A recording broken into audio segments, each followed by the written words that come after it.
Due process or due process of law is the principle that the government must respect all of the legal rights that are owed to a person according to the law of the land. In the laws of the United States, the principle gives individuals the ability to enforce their rights against alleged violation by government.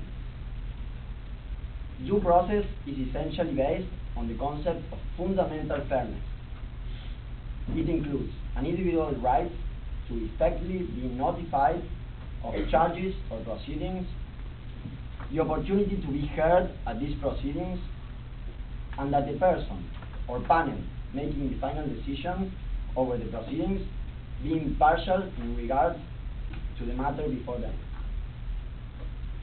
In response of what he said about that they are not U.S. citizens, we can also see due process of law in the United States Constitution. The Fifth Amendment reads, "No person shall be deprived of life, liberty, or property without the due process of law." So, in other words, it doesn't matter the color of your skin, which God do you believe in, what your nationality is, or what you have done. These three things should always be respected. The 14th Amendment reads, "Nor shall any state deprive any person of life, liberty, or property without the due process of law." So, what I'm trying to state here is that the United States of America is violating their own constitution and their own laws by imprisoning Middle East people without telling them what they are accused for, without giving them a fair trial, and without letting them go once they know they've got nothing to do with terrorist attacks. The U.S. has always been a country that could be easily identified among the other countries because of being a free country. Nevertheless, I think now this reputation has been put in jeopardy because of the mistakes made in the Guantanamo Debate. By breaking the law and taking people's civil rights, America is just losing its credibility to the eyes of many countries that used to look up at it. I say this is reversible. We can still stop this madness and recover what made everyone so proud about this country. As you can see, I barely think that there is any type of defense against what I've just said, because America is just breaking the law. They are deliberately doing what they condemn. And I would like to finish by asking everyone just to think 1 second on what I'm going to say.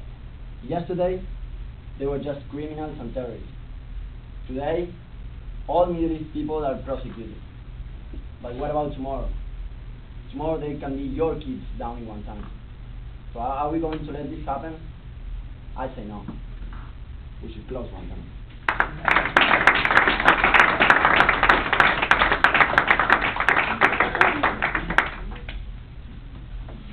All right.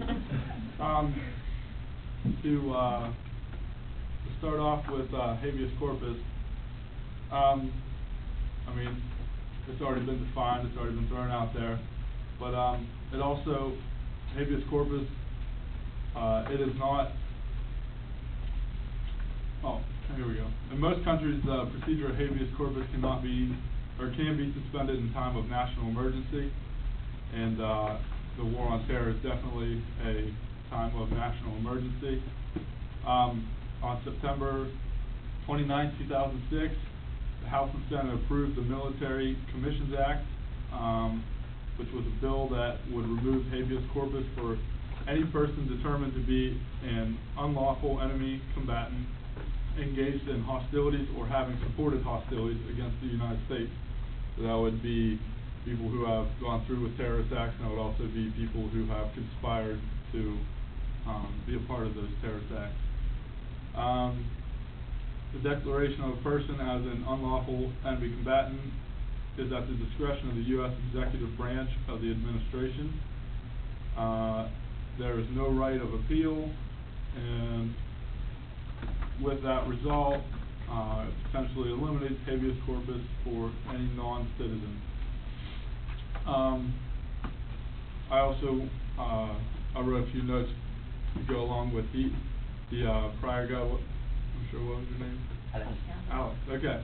Alex said that there was no clear enemy. There's no clear enemy for us to be attacking as, the enemy. But for them to be attacking us and be attacking the American way of life, the jihad that they imposed on us was, Americans in general and westernized countries. So they themselves don't have a clear enemy. They are just attacking us on the pure principle of our way of life. I guess we'll go over to due process. As Franco said, due process is the principle that the government must respect all of the legal rights that are owed to a person according to the law of the land, but this does not extend to alien combatants. Because they are not part of our land. They are from a foreign land attacking our land. They're not given the same legal sanctions that a citizen of the U.S. would be given. I also wanted to say that when Franco said that we are actually violating our own Constitution, the Constitution is for U.S. citizens, for potential citizens that we are trying to protect. It's not for enemies of war. Enemies of war do not get to follow our U.S. Constitution.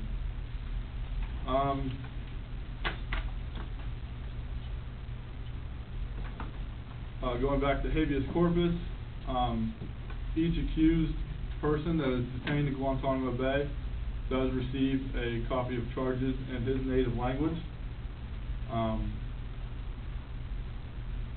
which falls under habeas corpus because it gives the imprisoned their charges.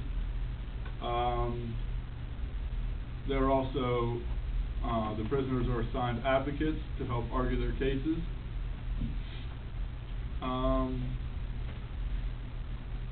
And again, back to the U.S. Constitution does not extend to alien, unlawful enemy combatants. They are entitled to protections under Common Article 3 of the Geneva Conventions, which ensures they are afforded all the judicial guarantees which are recognized as indispensable by civilized peoples. Article 75 of the Additional Protocol to the Geneva Conventions defines judicial guarantees recognized as indispensable. In comparison to that, in the Military Commissions Act shows military commissions provide fundamental guarantees of these indispensable judicial guarantees. So, I mean, we give it to them. Is there a concluding statement from either side before we open it up? All right, does anyone have questions of any of the presenters? Or just an open question for the group at large? I have something.